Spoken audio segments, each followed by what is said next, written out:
मित्रों, आज हम आपके लिए श्रीमद् भागवत गीता सर से एक छोटी सी चिड़िया की दृढ़ निश्चय लेकर आए हैं। बहुत समय पहले की बात है। एक छोटी सी चिड़िया समुद्र के किनारे एक गड्ढे में घोंसला बनाकर रहती थी। उस घोंसला बना मिले उसे चिड़िया ने 2 अंडे दिए। हर रोज वह सुबह होते ही अंडों को छोड़कर दाना चुगने चली जाती थी। कुछ दिनों तक सब ठीक ही चलता रहा, लेकिन एक दिन की बात है, वह चिड़िया हर रोज की तरह अपने घोंसले को छोड़कर दाना चुगने चली जाती है। और जब दाना चुगने के बाद आती है तो देखती है तो ना उसे घोंसले मिला और ना ही अंडे मिले।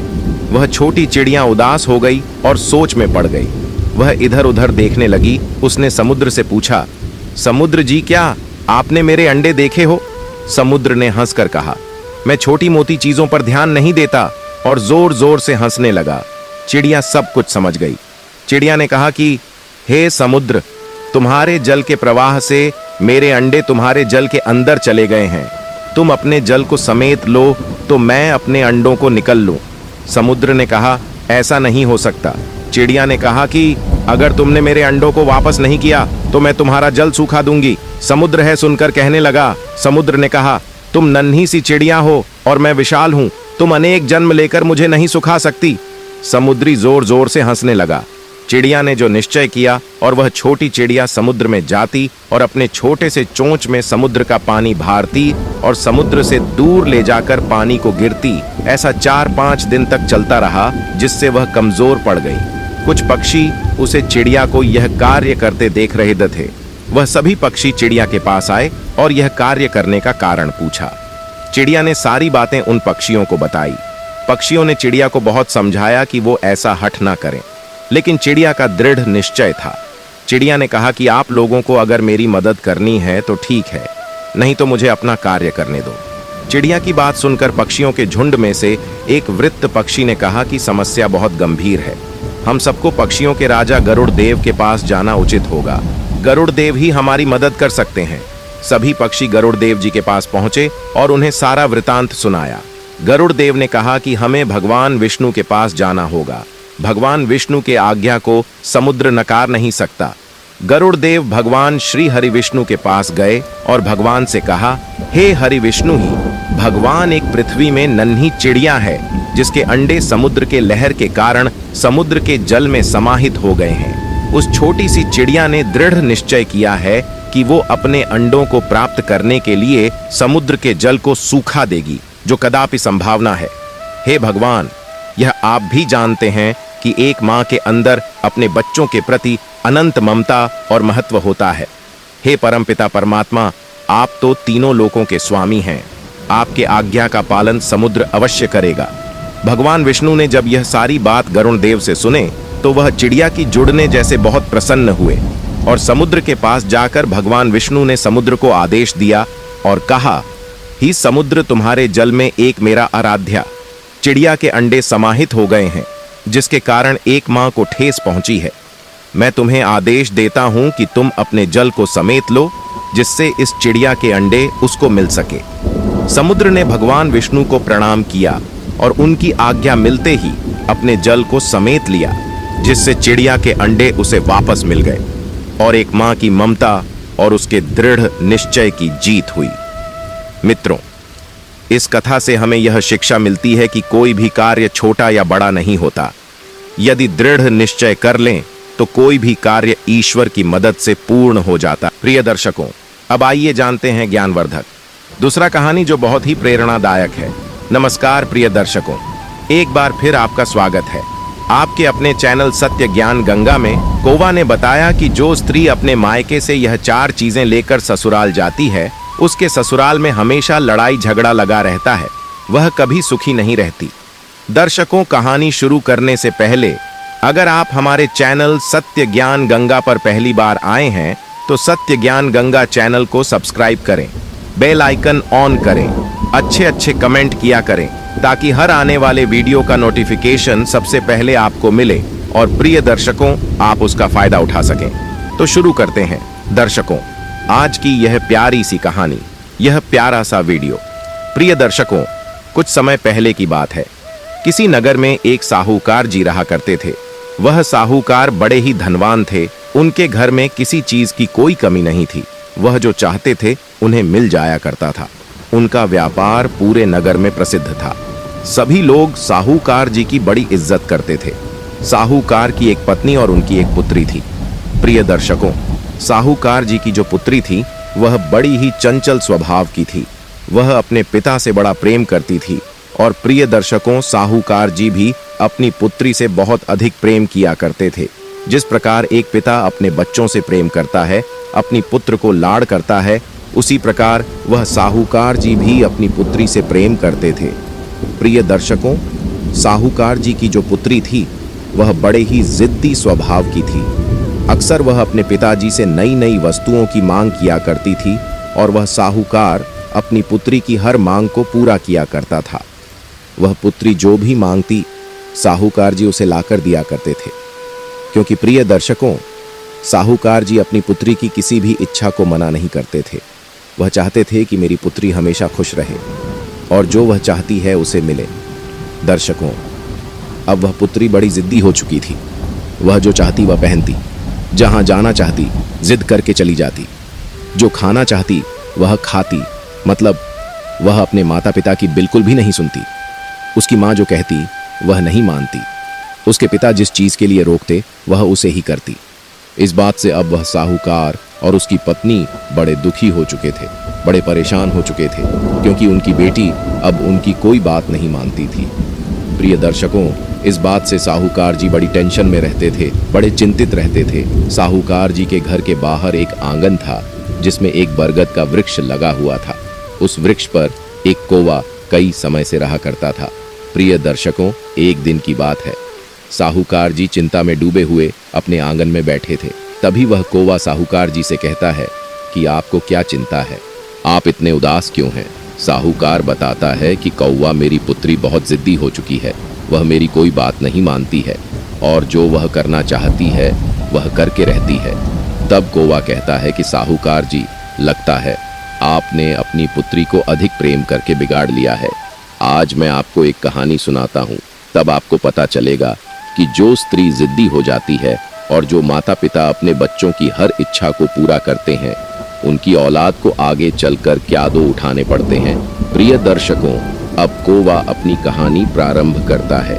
कौवा कहता है कि साहूकार जी, एक समय की बात है, किसी नगर में एक बड़े ही धनवान सुनार रहा करते थे। वह सुनार नगर में अपनी दुकान चलाया करते थे। उनकी एक पुत्री थी, वह पुत्री अब शादी के योग्य हो चुकी थी। सुनार जी अपनी पुत्री के लिए एक अच्छे वर की तलाश में थे। प्रिय दर्शकों, सुनार जी की जो पुत्री थी वह बड़ी जिद्दी थी। सुनार जी ने अपनी पुत्री की हर इच्छा को पूरा किया था। वह जो मांगती सुनार जी उसे लाकर देते, जो पहनना चाहती सुनार जी उसे अनुमति दे दिया करते। पूरे लाड से सुनार जी ने अपनी पुत्री को बड़ा किया था, परंतु अब उसके विवाह का समय आ चुका था। कुछ दिनों तक खोजने के बाद सुनार जी को एक बहुत अच्छा घर मिलता है। अब सुनार जी अपनी पुत्री के विवाह के लिए उस घर में बात चलाते हैं। रिश्ता पक्का होने के बाद अब सुनार की बेटी और उस लड़के का विवाह हो जाता है। प्रिय दर्शकों, कौवा आगे कहता है कि साहूकार जी, वह लड़की बड़ी जिद्दी थी। सुनार ने अपनी पुत्री की हार जिद को पूरा किया था। बचपन से ही वह जो मांगती थी सुनार उसे ला कर दिया करता था। सुनार इस बात को भूल चुका था कि उसकी इस बेटी को एक दिन अपने ससुराल जाना है और ससुराल में अगर वह ऐसा व्यवहार करेगी तो वह जीवन भर दुखी रहेगी। प्रिय दर्शकों, अब विवाह हो जाता है और वह पुत्री अपने ससुराल चली जाती है। इधर सुनार बड़ा प्रसन्न था। वह सोच रहा था कि अब बेटी के विवाह का बोझ मेरे सर से हट चुका है। मेरी बेटी का मैंने बहुत अच्छे घर में विवाह किया है। उसके ससुराल वाले बड़े ही अच्छे हैं। सास ससुर जेठ देवर सभी बहुत अच्छे हैं। मेरी पुत्री को उसके ससुराल में अब किसी प्रकार की कोई परेशानी नहीं होगी। ऐसा सोचकर वह सुनार अपने घर में आराम से बैठ जाता है। सुनार और उसकी पत्नी बड़े प्रसन्न थे। सुनार का पुत्र और सुनार की पुत्र वधू भी बड़े प्रसन्न थे। प्रिय दर्शकों को वह आगे कहता है कि साहूकार अब सुनार की पुत्री अपने ससुराल जाती है। ससुराल वाले अपनी पुत्र वधू का बड़ा ध्यान रखते हैं। उसका पति उससे बड़ा प्रेम करता है। उसके सास ससुर उससे बड़े प्यार से बात करते हैं, परंतु वह सुनार की बेटी कुछ जिद्दी स्वभाव की थी। ससुराल में वह अपना स्वभाव नहीं बदलता है। सुबह 10 बजे सोकर उठती है, भोजन के लिए कोई तैयारी नहीं करती है, रसोई में कदम तक नहीं रखती है। कोई अगर उससे कुछ कहता तो वह पलटकर 2 जवाब देती। अपने सास ससुर की कोई इज्जत नहीं करती, जो चाहती वह कपड़े पहनती, किसी से कोई लाज शर्म नहीं करती। अपने जेठ और अपनी नन से सारा दिन झगड़ा करती है, क्योंकि प्रिय दर्शकों, किसी की बात सुनने की उसकी आदत नहीं थी। मायके में उसके माता पिता ने बड़े लाड़ से उसको पाला था, उसकी हर इच्छा को पूरा किया था। अब उसकी ऐसी ही आदत बन चुकी थी। धीरे धीरे सुनार जी की बेटी अपने ससुराल में सभी से झगड़ा करने लगती है। ससुराल में आप कोई भी उसे पसंद नहीं करता था। वह जिसके पास जाती वही उससे बात करना नहीं चाहता था। प्रिय दर्शकों, अब सुनार जी की बेटी के विवाह को 2 महीने हो चुके थे और 2 महीने में उसने अपने ससुराल में सभी से झगड़ा कर लिया था। उसकी किसी से नहीं बनती थी।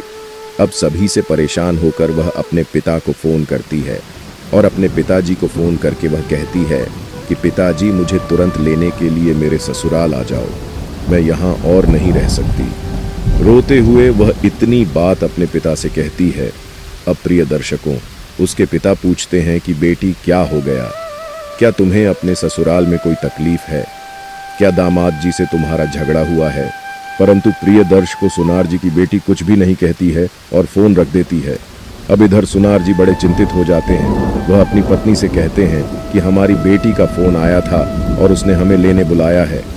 इतना कहते ही प्रिय दर्शकों, सुनार जी भागते हुए अपनी बेटी के ससुराल जाते हैं, क्योंकि एक पिता के लिए अपनी बेटी की खुशी ही सब कुछ होती है। और तो और सुनार जी ने अपनी बेटी को आज तक रोते हुए नहीं देखा था। कभी उन्होंने अपनी बेटी की आंखों में आंसू नहीं आने दिए थे। अब उनकी बेटी ने रोते हुए फोन किया तो सुनार जी दौड़ते हुए उसके ससुराल पहुंच गए। बेटी के ससुराल में जाकर जब उन्होंने घर की बैल बजाई तो उनकी पुत्री की सास गेट खोलने आई। पुत्री की सास ने गेट खोला तो सुनार जी ने अपनी समधन से नमस्कार किया, परंतु पुत्री की सास ने कुछ भी नहीं कहा और अंदर चली गई। सुनार जी ने सोचा कि शायद हमारी बेटी का इनसे झगड़ा हुआ है। अब सुनार जी घर के अंदर जाते हैं और अपनी बेटी के ससुर से नमस्ते करते हैं, परंतु प्रिय दर्शकों, बेटी के ससुर भी अपने संधि से कोई बात नहीं करते हैं और कहते हैं कि अपनी बेटी को यहाँ से ले जाओ, हम उसे अपने घर में नहीं रखना चाहते। आपने जो दहेज दिया है, जो धन दिया है, वह सब हम आपको लौटा देंगे। आपने शादी में जितना भी पैसा लगाया हम आपको ब्याज सहित वापस कर देंगे, परंतु बस आप अपनी बेटी को यहाँ से ले जाओ, उसके साथ हमारा जीना बहुत मुश्किल हो गया है। इतना कहकर प्रिय दर्श को सुनार जी के समधी अपने कमरे में चले जाते हैं। अब सुनार अपनी बेटी के पास जाता है तो उसकी बेटी अपना बैग बांधकर और तैयार खड़ी थी। वह कहती है कि पापा चलिए, अब हम यहाँ नहीं रह सकते। सुनार जी कहते हैं कि बेटा, पहले अपनी सास से पूछ लो कि तुम हमारे साथ चल रही हो, अगर वह अनुमति दे तो तुम चल देना। तब सुनार जी की बेटी कहती है कि पिताजी, वह तो एक डायन है, वह मुझे किसी बात की इजाज़त नहीं देती है, उसका तो मैं मुंह भी नहीं देखना चाहती हूँ। इतना कहकर वह अपने पिता का हाथ पकड़ती है और घर से बाहर आ जाती है। प्रिय दर्शकों, अब वह अपने पिता के साथ अपने पिहर के लिए चल देती है। रास्ते में चलते चलते सुनार जी अपनी बेटी से पूछते हैं कि बेटा, तुम्हारी सास कैसी है, तुम्हारा उससे क्यों झगड़ा हुआ? तो वह बेटी कहती है कि पिताजी, उसकी तो बात मत करिए, वह तो एक डायन है, उसके साथ तो एक पल रहना भी मुश्किल है, जब देखो मुझे खाने को दौड़ती है। तब सुनार जी पूछते हैं कि अच्छा बेटा, ये बताओ तुम्हारे ससुर कैसे हैं? तो उनकी बेटी कहती है कि पिताजी, मेरे ससुर की तो बात मत करिए, वह तो बहुत आलसी है, पूरा दिन घर में पड़े रहते हैं और मुझे काम करने के लिए कहते हैं। कभी कहते हैं चाय लाओ, कभी कहते हैं खाना बनाओ, उनसे तो मेरी बिल्कुल नहीं बनती है। सुनार जी पूछते हैं कि बेटा, ज़रा यह बताओ कि तुम्हारे पति कैसे हैं? वह तो बड़े अच्छे होंगे, तुमसे बड़ा प्रेम करते हैं। तब उनकी बेटी कहती है कि पिताजी, मेरे पति तो राक्षस हैं, पूरा दिन मेरे ऊपर चिल्लाते रहते हैं, कभी मुझसे प्रेम से बात नहीं करते, मैं अब उनके साथ नहीं रह सकती। आगे सुनार जी पूछते हैं कि बेटा, ज़रा यह बताओ कि तुम्हारे जेठ कैसे हैं? तो उनकी बेटी कहती है कि पिताजी, मेरा जेठ एक यमराज है, ऐसा लगता है कि वह मेरी जान ले लेगा। सारा दिन घर में बैठकर आराम करता है और हर बात पर मुझसे लड़ाई झगड़ा करता है। सुनार जी पूछते हैं कि बेटा, यह बताओ तुम्हारी नंद कैसी है? वह तो तुम्हारी बहुत अच्छी सहेली होगी। तब सुनार जी की बेटी कहती है कि पिताजी, मेरी तो बहुत चुगली करती है। जब देखो मेरी चुगली करती है, उसे और कोई काम नहीं है, पूरा दिन बैठकर अपना मोबाइल चलाती है। अब सुनार जी पूछते हैं कि बेटा ये बताओ कि तुम्हारे पड़ोसी कैसे हैं, तुम्हारे आसपास रहने वाले लोग कैसे हैं? तब सुनार जी की बेटी कहती है कि पिताजी, सभी पड़ोसी हमेशा मुझे ताने मारते रहते हैं, उनसे मेरी खुशी देखी नहीं जाती। मैं जब भी घर से बाहर निकलती हूँ तो ताने मारते हैं, उल्टी बात करते हैं। उनके साथ रहना तो बड़ा ही मुश्किल है। अब मैं कभी यहाँ लौट कर नहीं आऊँगी। प्रिय दर्शकों, कौवा आगे कहता है कि साहूकार जी अपनी बेटी की सारी बातें सुनने के बाद सुनार जी को समझ में आ जाता है कि एक आदमी गलत हो सकता है, दो आदमी गलत हो सकते हैं, तीन, परंतु इतने सारे लोग गलत नहीं हो सकते। ऐसा नहीं हो सकता कि मेरी बेटी सही है और बाकी सभी लोग खराब हैं। सुनार जी अब अपने घर पहुंचते हैं। घर पर पहुंचकर उनकी बेटी बड़ी प्रसन्न होती है। वह घर के अंदर जाती है, अपनी मां से मिलती है और आराम करने लगती है। अब सुनार जी की बेटी अपने पीहर में ही रहती है। कई महीने बीत जाते हैं। अब वह जो भी कार्यक्रम में जाती, जिस रिश्तेदार से भी मिलती, तो सब यही पूछते कि बेटा तुम्हारे पति कहाँ हैं? तुम अपने ससुराल क्यों नहीं जाती हो? अपने पिता के घर में क्यों रहती हो? जो भी सहेली अब उससे मिलती तो वह यही पूछती कि बहन, जीजा जी कहाँ हैं? क्या वह तुम्हें लेने नहीं आए? आखिर तुम अपने पापा के घर में क्यों रहती हो? प्रिय दर्शकों, धीरे धीरे आस पड़ोस के लोग भी अब उसे ताने देने लगे। कहने लगे कि बेटा, इस प्रकार अपने पीहर में पड़े रहना सही नहीं है।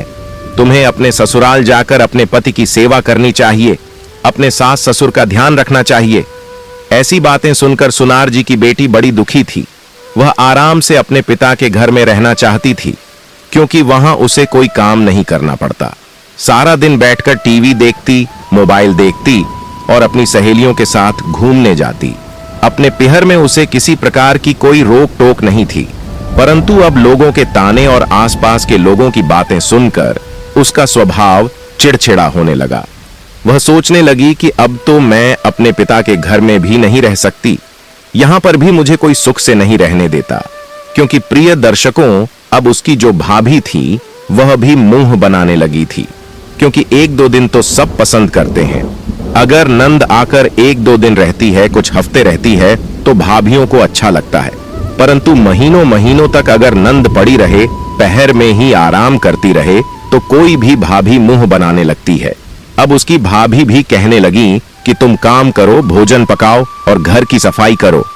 परंतु प्रिय दर्शकों, उसकी तो कोई आदत ही नहीं थी काम करने की। वह तो सारा दिन बैठी रहती, मित्रों के साथ घूमती और आराम करती। यह देखकर सुनार जी भी बड़े चिंतित थे। वह सोचते हैं कि मेरी बेटी का भविष्य बहुत अंधकार में है। अगर इस प्रकार यह बैठी रही तो यह किसके सहारे रहेगी? जब तक हम जीवित हैं तब तक तो हम अपनी पुत्री को पाल लेंगे, परंतु हमारे बाद क्या होगा? यह सोचकर सुंदर जी बड़े दुखी होते हैं और गहरी सोच में पड़ जाते हैं। अब वह एक योजना बनाते हैं और अगले दिन अपनी बेटी को अपने पास बुलाते हैं। सुनार जी की बेटी आती है और कहती है कि पिताजी, जल्दी कहिए, क्या कहना है? मैं अपनी सहेली के साथ मेले में घूमने जा रही हूँ, मेरे पास ज्यादा समय नहीं है। तब सुनार जी कहते हैं कि बेटा, तुम मेरी बात ध्यान से सुनो। प्रिय दर्शकों, सुनार जी कहते हैं कि बेटा, कल मैं एक साधु महात्मा के पास गया था और मैंने साधु महात्मा से पूछा कि मेरी बेटी बड़ी दुखी है, वह अपने ससुराल में सुखी नहीं है, कुछ बताइए कि मेरी बेटी किस प्रकार सुखी रह सकती। तब बेटा, मुझे साधु महाराज ने बताया कि तुम्हारी पुत्री को एक तपस्या करनी पड़ेगी। 6 महीने की एक तपस्या करने के बाद तुम्हारा जीवन सुखमय हो जाएगा। उसके बाद तुम्हारे जीवन में कोई दुख तकलीफ नहीं आएगी, तुम्हें कोई नहीं सताएगा, तुम बड़ी प्रसन्न रहोगी और सारा ससुराल तुम्हारी मुट्ठी में होगा। सभी लोग तुम्हारी बहुत इज्जत करेंगे, तुम्हारा सम्मान करेंगे और कोई तुमसे लड़ाई झगड़ा नहीं करेगा। अपने पिताजी की ऐसी बातें सुनकर वह पुत्री कहती है कि बताइए पिताजी, मुझे क्या करना होगा? मैं यही तो चाहती हूँ कि मेरे ससुराल के सभी लोग मेरे कहे अनुसार चले, मेरा सम्मान करें और मुझसे प्रेम से बात करें। तब सुनार जी कहते हैं कि बेटा, तुम्हें 6 महीने तक कुछ भी नहीं कहना है, मौन व्रत करना है। जो भी तुमसे कुछ कहे तो तुम्हें उसे हंसकर जवाब देना है, किसी से लड़ाई झगड़ा नहीं करना है, बेफिजूल की बातें नहीं करना है। अगर तुम्हारी सास कुछ कहती है, तुम्हारे ससुर किसी बात के लिए कहते हैं, तो तुम्हें मुस्कुराकर उनकी बात को मानना है। तुम्हारा पति जो कहता है उस मन्ना है। अगर तुम ऐसा करोगी तो 6 महीने बाद ये सभी लोग तुम्हारे गुलाम बन जाएंगे और उसके बाद तुम जैसा कहोगी यह सब वैसा ही करेंगे। पूरा ससुराल तुम्हारे इशारों पर नाचेगा। तुम सबकी प्रिय बन जाओगी, परंतु 6 महीने तक तुम्हें सभी का सम्मान करना है, सभी को इज्जत देना है और घर के सारे कार्य पूरे मन से करना है। पूरा दिन मुस्कुराते हुए सभी को खुशियां देनी है। प्रिय दर्शकों, कोवा आगे कहता है कि साहूकार जी अब अपने पिताजी की इतनी बात सुनने के बाद उनकी बेटी बड़ी प्रसन्न होती है। वह कहती है कि पिताजी अगर ऐसी बात है तो मुझे और क्या चाहिए। मैं यही तो चाहती हूं कि मेरा पूरा ससुराल वैसा ही करें जैसा मैं कहूं। आप मुझे ससुराल लेकर चलिए। मैं 6 महीने तक किसी से झगड़ा नहीं करूंगी, किसी को पलटकर जवाब नहीं दूंगी। मेरी सासू मां मेरे ससुर जैसा कहेंगे मैं वैसा ही करूंगी। अब प्रिय दर्शकों, अपनी पुत्री की ऐसी बातें सुनकर सुनार भी बड़ा प्रसन्न था। वह अपनी पुत्री का सामान लेकर और अपनी पुत्री के साथ तुरंत उसके ससुराल जाता है। ससुराल पहुंचने के बाद वह अपनी पुत्री से एक बार फिर कहता है कि बेटा मेरी बात याद है ना, 6 महीने तक सभी का सम्मान करना है, सभी से प्रेम से बात करना है, उसके बाद यह ससुराल तुम्हारा गुलाम होगा। सुनार की पुत्री कहती है कि पिताजी आप चिंता ना करें, मुझे पूरी बात याद है। अब प्रिय दर्शकों, सुनार और उसकी पुत्री ससुराल में पहुंच चुके थे। सुनार अपनी पुत्री के ससुराल की घंटी बजाता है। तब अंदर से उसके समधी गेट खोलने के लिए आते हैं और जब वह देखते हैं कि अपने पिता के साथ उनकी बहू आई है तो वह कहते हैं कि क्या समधी जी आपने अपनी बेटी को क्यों लेकर आए हैं? यह लड़की इस घर में रहने योग्य नहीं है, हम इसके साथ नहीं रह सकते। यह तो सारा दिन लड़ाई झगड़ा करती है, घर का कोई काम नहीं करती है और हमारा सम्मान भी नहीं करती है। आप इसे लेकर जाइए, हम इसके साथ नहीं रह सकते। प्रिय दर्शकों, यह सुनकर सुनार जी की पुत्री को बड़ा क्रोध आता है। वह अपने ससुर को 2 बात सुनाना चाहती थी, परंतु तभी सुनार जी आंखों ही आंखों में अपनी पुत्री को याद दिलाते हैं कि बेटा 6 महीने तक सम्मान करना है और तुम्हें अपने अनुष्ठान को याद रखना है। तब सुनार जी की पुत्री को सारी बात याद आती है। वह कहती है कि ससुर जी मुझे माफ कर दीजिए, मुझसे बहुत बड़ी गलती हो गई। आप मेरे बड़े हैं, मेरे पिता हैं, मुझे आपका सम्मान करना चाहिए। इतना कहकर वह अपने ससुर के चरणों में गिर जाती है और माफी मांगते हैं। प्रिय दर्शकों, अपनी बहू का ऐसा स्वभाव देखकर उसके ससुर उसे माफ कर देते हैं और कहते हैं बेटा कोई बात नहीं, परंतु आप ध्यान रखना आगे से कोई गलती ना हो। हम तो यही चाहते हैं कि तुम खुश रहो। प्रिय दर्शकों, अब सुनार अपनी पुत्री को छोड़कर अपने घर चल देता है। इधर सुनार की पुत्री अपनी सास के पास जाती है और कहती है कि मां जी मैं आ चुकी हूं। इतना कहकर वह अपनी सास के चरणों में झुक जाती है और कहती है मां मुझे आशीर्वाद दीजिए। अपने पुत्र वधू का ऐसा स्वभाव देखकर उसकी सास भी चकित रह जाती है, क्योंकि प्रिय दर्शकों, आज तक कभी उनकी बहू ने उनके पैर नहीं छुए थे। आज पहली बार उसका ऐसा स्वरूप देखकर वह बड़ी प्रसन्न होती है।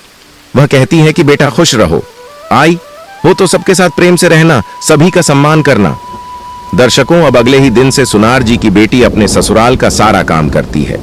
सुबह 5 ही उठकर पूजा करती है, सभी के लिए नाश्ता बनाती है, घर की सफाई करती है और अपने सास ससुर को दवाई गोली देती है, प्रेम से भोजन खिलाती है और उनकी खूब सेवा करती है। अपने पति से प्रेम से बात करती है, उनके पसंद का भोजन बनाती है, उनके कपड़ों को साफ करती है, अपनी नंद से बड़े प्रेम से बात करती है, अपने जेठ का सम्मान करती है। यह देखकर उसके ससुराल वाले बड़े प्रसन्न होते हैं। जब उनके पड़ोसी देखते हैं कि उनकी बहू सुबह जल्दी उठकर पूजा करती है, सारे दिन घर का काम करती है, तो वह भी उसकी बहुत बढ़ाई करते हैं, उसका बड़ा सम्मान करते हैं। इस प्रकार प्रिय दर्शकों, 1 महीने तक वह इसी प्रकार से सभी का सम्मान करती है, पूरा काम करती है और सभी से प्रेम से बात करती है। उसका ऐसा स्वरूप देखकर उसकी सास घर की तिजोरी की चाबी अपनी बहू को दे देती है और बेटा तू तो साक्षात लक्ष्मी है, इस घर की सारी जिम्मेदारी तुझे ही उठानी है। आज से मैं यह जिम्मेदारी तुझे देती हूं। इस प्रकार प्रिय दर्शकों, घर की तिजोरी की चाबी अब सुनार जी की पुत्री के हाथ में आ चुकी थी और सभी लोग उससे बड़ा प्रेम करने लगे थे। सभी का प्रेम पाने के बाद उसका मन भी बदल जाता है। वह सोचती है कि पिताजी ने बिल्कुल सही कहा था। अभी तो 1 ही महीना हुआ है और यह सब मेरी इतनी इज्जत करते हैं, मेरा सम्मान करते हैं। मैं जैसा कहती हूँ वैसा ही करते हैं।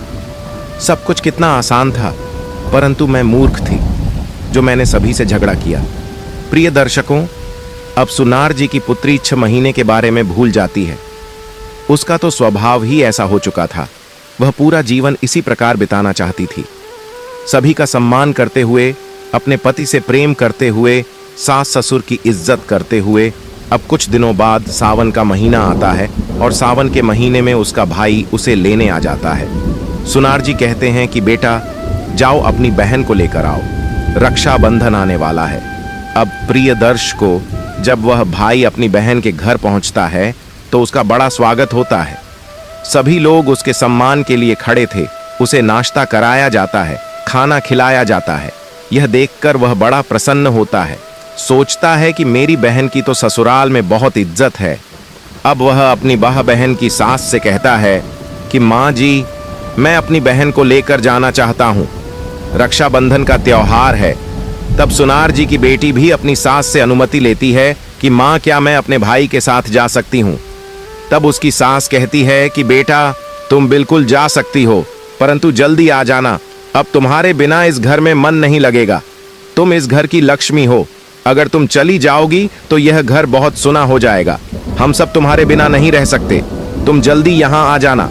उसकी सास उसके भाई से भी कहती है कि बेटा रक्षाबंधन के बाद अपनी बहन को वापस छोड़ने जरूर आना। अब प्रिय दर्शकों, सुनार जी की बेटी अपने भाई के साथ अपने पिहर के लिए चल देती है। कुछ ही देर में वह अपने पिहर पहुंच जाती है। पीहर में पहुंचते ही उसके पिताजी, उसकी मां और उसकी भाभी उसका बहुत स्वागत करते हैं, क्योंकि बड़े दिनों बाद अब वह पीहर आई थी। सावन का महीना था, सभी बड़े प्रसन्न थे। सुनार अब अपनी बेटी से पूछता है कि बेटा बताओ, तुम्हारे ससुराल में सब कैसा है? तुम्हारी सास तो एक डायन थी क्या, वह सुधर गई? अब कुछ दिनों की बात और है, उसके बाद 6 महीने पूरे हो जाएंगे, सब तुम्हारे गुलाम बन जाएंगे। अपने पिताजी की ऐसी बातें सुनकर उनकी बेटी कहती है कि पिताजी आप तो बहुत गलत बोल रहे हैं। मेरी सास एक डायन नहीं, मेरी माँ है, वह तो बहुत अच्छी है, मेरा बहुत ध्यान रखती है, बड़े प्रेम से बात करती हैं, और 6 महीने वाली बात तो मैं कब की भूल चुकी हूँ। मैं तो अपना सारा जीवन इसी प्रकार बिताना चाहती हूँ। मुझे सबका प्रेम चाहिए, सबका साथ चाहिए, मुझे किसी को गुलाम नहीं बनाना है। तब सुनार जी पूछते हैं कि बेटा तुम्हारे ससुर तो एक राक्षस थे, वह तो तुमसे बहुत झगड़ा करते थे, अब वह कैसे हैं?